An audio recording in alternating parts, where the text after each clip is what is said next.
I'm PamOnSunset, and today we're testing an apple fall treat. What the what? What's up, Pam Pam? We are testing a recipe today from Baking with Josh and Ange. If you don't know that channel, you should go check them out. Ange was on The Office and a bunch of other shows, and her husband is an awesome baker and chef, I guess, but I've been wanting to try one of their recipes for a while, and we're starting with the fall love of apple crisp. I'm a little bit nervous about this recipe because there was an instrument he recommended that I don't have, and I didn't know how many apples to buy. Other than that, it seems fairly simple, although sometimes the simple ones are the ones that trick you up. Let's go to the kitchen to find out the real deal on this DIY.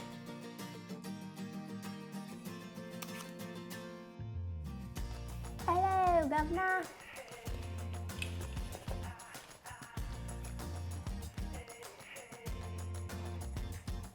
That's fall right here. Mix it up, baby, baby, mix it up. Looks and smells delightful. See how my apple crisp turned out? Keep watching. Before we find out how my apple crisp turned out, I thought I would give you my tips.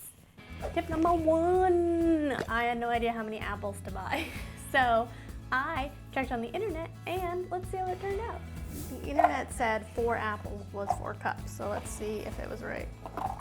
Yeah, that's about right. Good job, internet. You won this time. Tip number 2, it says to cook this for 45 minutes. I checked after 40 minutes, it seemed done, so I think the times definitely vary based off your oven. Just keep an eye on it. Tip number 3. I don't know, this may change after I taste test it, but I didn't have a pastry blender, and I try to make these recipes like I would if I was just making them in my house, so I didn't buy one. I'm gonna try melting just this part and see what happens.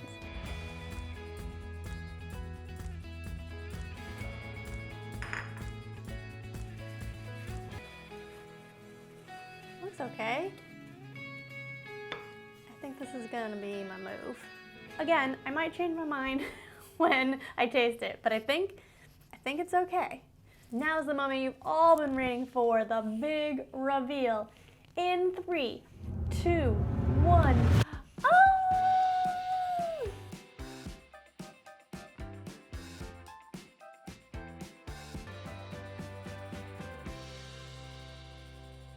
Now we're ready for my favorite part, the taste test. Come into my belly. Oh, it looks good. Look at that bite. Look at it. Look at it. It's really, really good. And I think it's maybe not terrible for you. It's not healthy. I was about to say healthy. But I think it's probably not that bad for you. My 4th tip is to add more cinnamon into the topping. Oh, extra bonus tip, yeah! This is what mine looked like. This is what Josh and Ange's look like. And I think they're pretty dang similar, don't you? So you wanna know, is this worth it or not? I think it's definitely worth it. Like I said, I would still add just a little more seasoning into the top, but otherwise, I think it's delicious. It's like fall in my belly.